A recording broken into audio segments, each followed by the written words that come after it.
My dad faked being poor my entire childhood, but everything changed the day I accidentally followed him after work and watched him get into a $2 million supercar.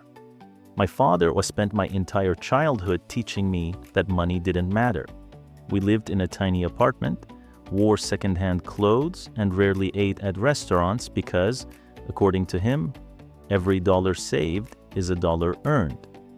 When I wanted a bicycle, he told me to get a part-time job. When I wanted a gaming console, he said life wasn't fair.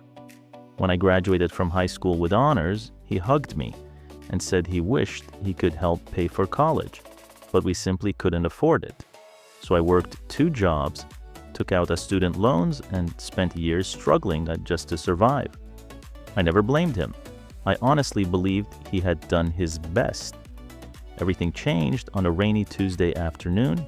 My boss let everyone leave work early because the power had gone out. As I drove home, I spotted my father's old pickup truck pulling into the parking garage of a luxury office building downtown.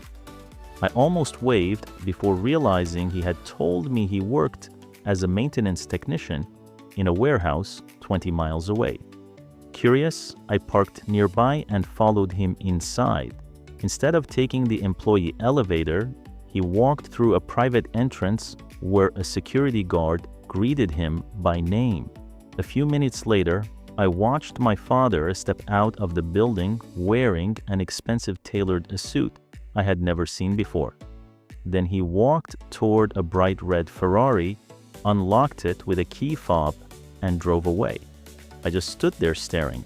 My father, the man who reused tea bags to save money, had just driven off in a car worth more than every paycheck I had ever earned combined. That night, I asked him how work had gone.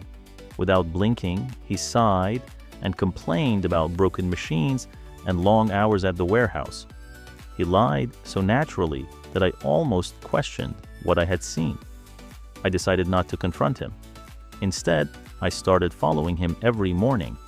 Every single day, he repeated the same routine. He parked the old pickup several blocks away, changed into expensive clothes inside the office building, and left in a different luxury car. Sometimes it was the Ferrari, sometimes a Rolls-Royce, sometimes a black Lamborghini. I hired a private investigator because nothing made sense anymore. 3 days later, the report arrived. My father wasn't a maintenance worker. He was the founder and majority owner of one of the largest real estate companies in the state. His estimated net worth was over $300 million. I thought it had to be a mistake until I found newspaper articles with his picture standing beside famous politicians and business leaders. The articles used his full legal name, my father's name. I felt sick. For 26 years, he had watched me struggle while secretly living like a billionaire. I drove straight to his office the next morning. Before I could reach the elevator, his assistant stopped me and politely asked if I had an appointment. I laughed and said, "Tell him his son is here." She smiled awkwardly. "Sir, Mr. Carter doesn't have any children." Those words hit harder than anything else. Before I could answer, my father stepped out of the elevator. The moment he saw me, the color disappeared from his face. He dismissed everyone and asked me to come into his office. It was larger than my entire apartment. I didn't sit down. I simply asked one question. "Why?" He stared out the window for a long time before finally speaking. "Because I wanted to know whether you'd become successful because of your character or because of my money." I couldn't believe what I was hearing. "You watched me work 2 jobs.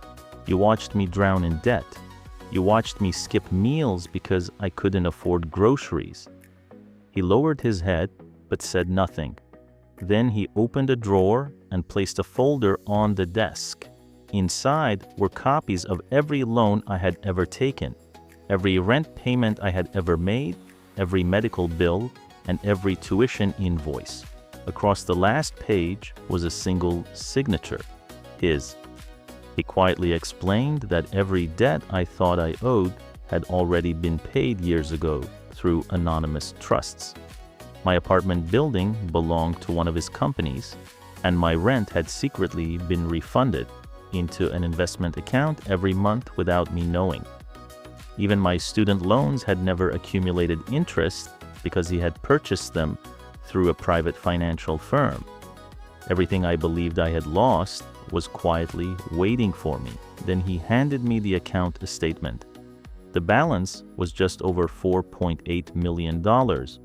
Every dollar I had ever paid had been invested in my name. I should have been happy. Instead, I was angry. "You could have told me," he nodded. "I know." Then he pulled out one final envelope. It contained medical records. He had been diagnosed with an aggressive form of cancer 8 months earlier and wasn't expected to live much longer. "I never wanted you to become the